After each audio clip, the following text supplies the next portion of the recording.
sakit keras atau sakit bagaimanapun, sakit hati atau sebagainya, kita harus tetap semangat untuk menyelesaikan masalah yang kita hadapi. Semangat pagi. Jawabnya pagi, pagi, pagi, luar biasa. Selamat semua. Oke? Saya ulangi ya. Semangat pagi. Pagi, pagi, pagi, luar biasa, selamat semua. Ya, gitu. Oke. Adik-adik yang berbahagia, ya. Kita mengetahui, mengenali bahwasanya di negeri kita tercinta ini negeri yang indah, negeri yang kaya raya, negeri yang luar biasa. Namun sebagaimana telah ditakdirkan bahwasanya di negeri kita ini menyimpan banyak rahasia. Dan rahasia itu sebagai bentuk kasih sayang pencipta kepada umatnya, yaitu memberikan istilahnya apa ya, sinyal-sinyal bahwasanya dunia ini rapuh, dunia ini semakin rapuh, bahwasanya manusia itu harus tetap siap siaga menghadapi kerapuhannya. Indonesia ini adalah surganya bencana. Apa yang tidak ada di Indonesia? Bencana apa saja? Semuanya ada. Bencana alam, bencana kemanusiaan, semuanya ada. Nah, kita di sini kita terancam oleh bencana yang maha dahsyat, yaitu megatrust, yaitu bertemunya lempeng Eurasia dan lempeng Asia. Dan diperkirakan oleh para pakar itu akan mengakibatkan bencana yang besar, gempa bumi yang besar. Nah, maka di Indonesia ini digalakkan dari pemerintah sampai masyarakatnya untuk sadar terhadap bencana. Untuk apa? Bencana itu pasti ada. Tetapi mengamankan diri dari bencana itu adalah yang paling penting. Banyak relawan, banyak orang yang tahu tentang bencana, namun tidak menjamin dia bisa menyelamatkan orang banyak. Yang menyelamatkan dari bencana itu adalah diri kita sendiri.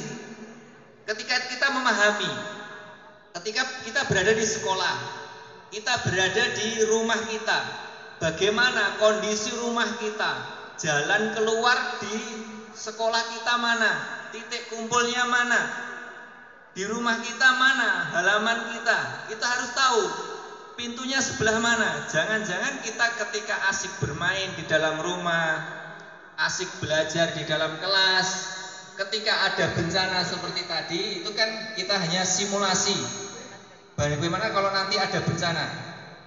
Nah, kita mengetahui, oh pintu saya di sebelah sana.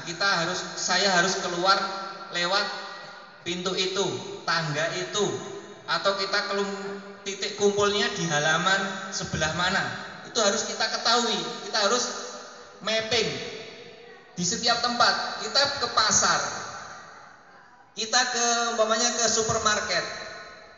Adik-adik harus tahu. Nanti kalau ada sesuatu, entah itu kebakaran atau apa, kan tidak seperti kemarin di Wonokarto depan rumah sakit RSUD ada kebakaran, padahal rumah yang nggak dihuni, coba tiba-tiba kebakaran. Nah, itu kan bencana itu ternyata di mana ada tanah longsor atau bagaimana. Kita melewati jalan, umpamanya jalan tembus itu ya, itu bagaimana? Kita lihat samping kanan kiri, ternyata ada tebing tinggi. Bagaimana kalau nanti tiba-tiba terjadi longsor? Maka kita harus menanamkan pada diri kita masing-masing melihat sekitar kita. Bagaimana kalau nanti terjadi bencana? Bencana apa saja? Bencana gempa bumi, tanah longsor dan sebagainya, kebakaran atau sebagainya. Itu. Jadi kita akan selalu siap untuk selamat diri sendiri, bahkan kita bisa menolong yang lain. Seperti teman-teman tadi, mungkin ada yang dibuat, ada yang terluka atau bagaimana. Itu bagaimana cara mengevakuasinya atau cara menolongnya. Nah, adik-adik perlu diketahui, yang namanya gempa itu adalah goncangan. Dia akan menggoncang semuanya. Itu yang ada syairnya. Ya, saya akan sedikit men-share atau berbagi. Kalau ada gempa, lindungi kepala. Kalau ada gempa, ingat BBMK. Apa? BBMK. Ada yang tahu BBMK itu? Ya. BBMK. Jangan berisik, jangan berlari. M-nya apa? Jangan mendorong. K-nya apa? Jangan kembali. Ya. B yang pertama, jangan berisik. B, jangan kembali. Maksudnya apa? Berisik boleh. Tadi namanya gempa, namanya apa? Itu pasti panik. Sudah apa? Sudah bawaan lahir. Kalau ada sesuatu yang mengejutkan, pasti kepanikan terjadi. Itu sudah bawaan lahir. Nah, itu kita sebagai orang yang paham, atau kita sebagai orang yang terdidik dalam kebencanaan, kita harus menekan kepanikan tersebut. Menjadi kalau namanya orang panik itu pasti akan melakukan sesuatu yang kadang-kadang malah salah. Maunya saking paniknya karena pengen cepet turun, dia malah lompat. Ya, di lantai, umpamanya lantai 8, dia malah lompat turun. Saking paniknya, kan gitu. Itu nggak boleh. Kedua, jangan berlari. Adik-adik di sini ada yang pernah naik bus besar, yang kapasitas 34 ke atas, bus besar. Ada? Semuanya pernah ya? Nah, kalau belum pernah, nanti beli tiket 4.000 di mana? Di terminal pasar itu ke Solo 4.000, PP jadi 8.000 sama temannya kalau belum pernah. Lah, ketika bis itu melaju, kira-kira adik berjalan seperti ini atau lari seperti ini di dalam bis, kira-kira bisa enggak? Rasanya bagaimana? Bisa berlari normal atau berjalan normal seperti ini? Atau goyang-goyang seperti ini? Bagaimana? Pasti goyang-goyang seperti ini. Nah, ketika terjadi gempa beneran, gempanya pokoknya agak besar ya, terjadi gempa beneran, adik-adik nggak mungkin bisa berdiri dengan tegak atau berjalan normal, apalagi lari di dalam bis tersebut. Pasti akan goyang-goyang ini mencari pegangan kanan kirinya. Nah, seperti itu. Itu gambarannya ya, gambarannya. Kita jangan berharap nanti ada gempa besar dan kita merasakan kita bisa itu, jangan, nggak usah. Semoga kita bersiap-siap siaga saja, tidak pernah terjadi gempa besar menimpa kita, seperti itu harapannya. Tetapi kalau ada, kita tetap siap. Dan yang kedua, melindungi kepala. Yang pertama tadi, setiap ada getaran atau apapun, kita lihat mungkin ada genteng yang jatuh atau plafon yang jatuh seperti itu. Ya, jadi kita yang pertama kita lindungi adalah kepala kita. Kalau tidak ada tas, tidak ada kursi, tidak ada apa yang dapat melindungi kepala kita, bagaimana caranya? Kita punya dua contohnya ya. Satu, melindungi Satu melindungi tengkuk. Kemudian yang satu kita lingkarkan.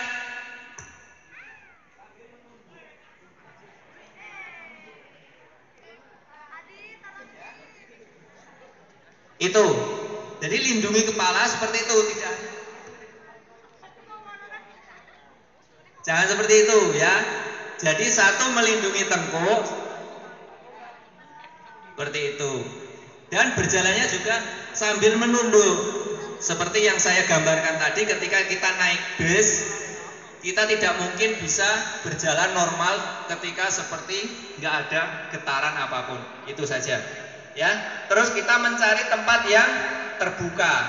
Seperti ini, kita ngumpul. Ya, tempat terbuka itu satu, jauh dari gedung. Andai pun gedung itu roboh, tidak akan mengenai kita seumpamanya, kan gitu. Ya. Terus tidak ada pohon yang besar yang mungkin akan tumbang seperti itu. Itu gambarannya ya, gambarannya. Jadi adik-adik itu ketika datang ke suatu tempat yang baru atau tempat yang biasa kita sekolah, rumah, kita harus tahu, oh depan rumah saya ada ini, depan sekolah saya ada ini, halamannya sebelah sini, tangganya sebelah sini, seperti itu. Itu ya. Jadi seumpamanya kalau di dalam ruangan kebetulan adik-adik pas ada gempa, adik-adik berada di, seumpamanya ya, mohon maaf, berada di kamar kecil. Bagaimana? Gempanya besar. Sudah, jangan panik. Jangan panik. Tenang saja di situ. Cari pegangan. Yang pertama, kalau ada gempa, yang pertama atau kebakaran, hindari kaca. Kaca ya, kaca itu ya, kaca jendela, kaca itu ya. Itu dijauhi. Kenapa? Kalau itu kacanya nanti karena getaran yang besar itu pecah, itu tidak akan menimpa kita. Jadi jauhi kaca. Kemudian kalau di kamar mandi tetap aja tenang, terus kemudian menjauh dari pintu. Menjauh dari pintu, agak menjauh. Kalau pintunya kan tertutup, menjauh dari pintu aja, mungkin di pojokan. Di pojokan terus mengamankan kepala, kemudian jongkok, jangan berdiri. Karena ruangan yang lebih kecil itu kalau ada gempa itu akan lebih aman, relatif lebih aman daripada ruangan yang besar seperti kelas atau apa, itu lebih aman dari tertimpa tembok atau atap. Seperti itu ya. Jadi setelah nanti dinyatakan aman, sudah tidak ada gempa lagi, baru adik-adik berusaha keluar. Atau umpamanya kalau pintunya karena rusak atau apa, itu bisa minta tolong yang berada di luar, seperti itu ya. Dan tim evakuasi itu ya setelah dinyatakan aman baru melihat sekelilingnya. Teman saya tertinggal enggak? Teman saya masih ada yang tertinggal di kelas enggak? Seperti itu. Itu baru setelah dinyatakan benar-benar aman. Jangan sampai belum aman kita kembali, itu tidak disarankan. Jangan menolong tapi menambah korban. Seperti itu enggak? Mungkin itu saja dari saya. Mungkin dari Mas Haris ada tambahan? Itu ya. Atau ada pertanyaan? Bagaimana? Ya. Ya. Yang pertama adalah lindungi kepala. Jangan berlari, jangan berisik, jangan mendorong temannya, itu tidak boleh. Karena kalau temannya jatuh, dia nanti mungkin tidak akan bisa bangun lagi karena terinjek-injek oleh yang lain. Itu terus kemudian jangan kembali seperti itu. Itu silakan Mas Haris. Terima kasih Mas. Semangat pagi.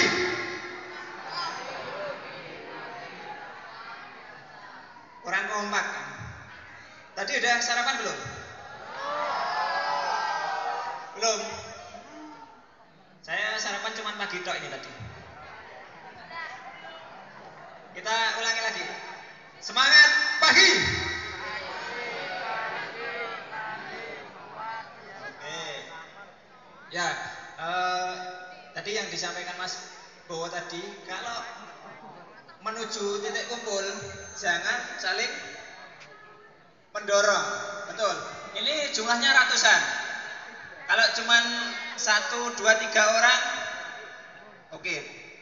Karena saking banyaknya, kalau sudah jatuh keinjek-injek segini orang, contoh 1 orang jatuh, yang injek-injek segini, mau bangun nggak bisa. Yang diinjek-injek apanya? Bisa kepala, leher, dada, perut. Nah, namanya keinjek-injek di sini semua. Ada yang injeknya pelan, ada yang injeknya kenceng, nah beda-beda. Jadi usahakan, apalagi ada yang turun tangga, ada tangga. Nah itu juga berbahaya. Kalau kalian saling mendorong, saling lari itu sangat berbahaya. Panas ya? Panas dikit. Latihan. Nanti kalau di sana lebih panas. Lebih panas lagi. Jadi latihan. Tadi udah bagus untuk simulasinya, sudah berlindung sesuai prosedur dari mulai melindungi kepala sampai masuk ke kolong meja, terus keluarnya juga nggak rebutan. Tapi untuk yang tim evakuasi tadi agak kesulitan di turun tangga tadi karena tidak terbiasa mengevakuasi korban dari atas ke bawah pakai drag bar karena jalannya juga sempit. Tadi udah menemukan solusinya, nanti diperbaiki lagi.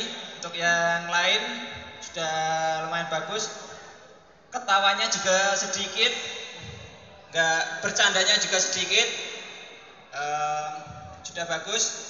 Kalau lari sambil ketawa-tawa akan cepat capek, tenaganya habis buat ketawa.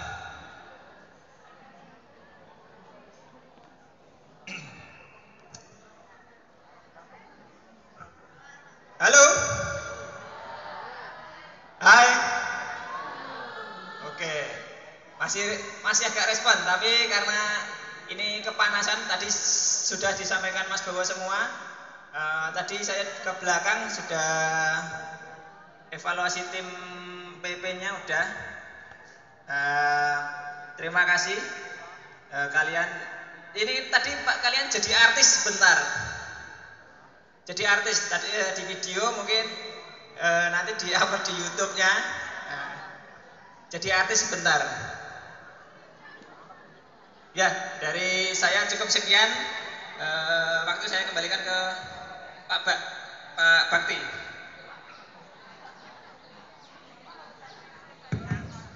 Oke, terima kasih Mas Bowo dan Mas Haris atas waktunya untuk membersamai kegiatan simulasi kebencanaan.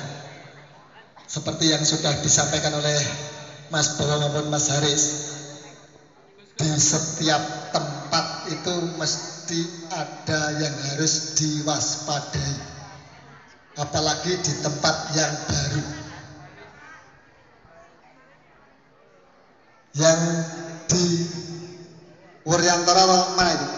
Baru kegiatan upacara ya, tahu-tahu pohonnya roboh. Hal-hal seperti itu termasuk kebencanaan. Artinya apa? Ananda harus bisa mengantisipasi, mitigasi sebelum terjadi sesuatu yang tidak diinginkan. Untuk itu kita ingat-ingat semua, di tanggal 26 April itu merupakan hari kesiapsiagaan bencana, sehingga supaya Ananda selalu ingat dan selalu waspada dimanapun berada. Tantangan, hambatan selalu mengancam. Untuk itu harus kuat dan mempunyai manajemen pemikiran yang waspada, sehingga insya Allah kita selamat dan sehat. Untuk itu terima kasih atas waktunya. Siswa semua kelas 7 dan 8 setelah kegiatan ini nanti masuk kelas lagi di kelasnya masing-masing dengan tertib dan akan dibersamai dengan Bapak Ibu Wali kelas. Adakah pertanyaan? Oke. Nanti setelah selesai bisa diserahkan atau langsung ke sini aja diumumkan sekalian. Ananda Aina.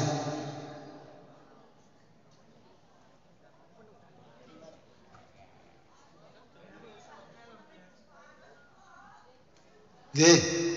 Ini ditemukan uang 6.000 di area titik kumpul. Bagi yang uang sakunya berkurang 6.000 langsung bisa diambil setelah kegiatan simulasi ini selesai.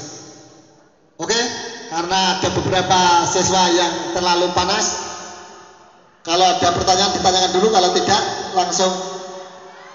Oke, apa-apa saya ambil alih, semuanya siap gerak. Tanpa penghormatan, bubar, jalan.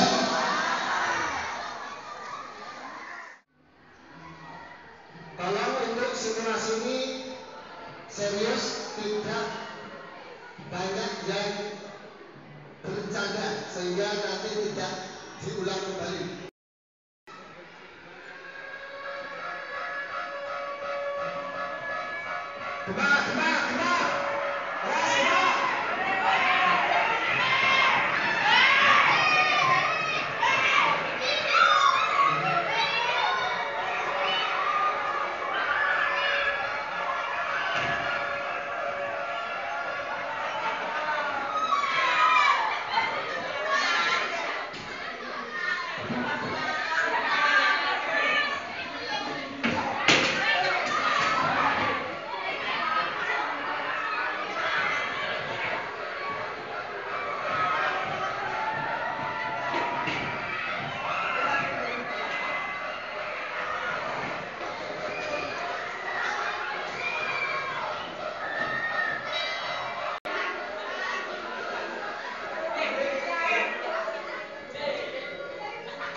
Thank you.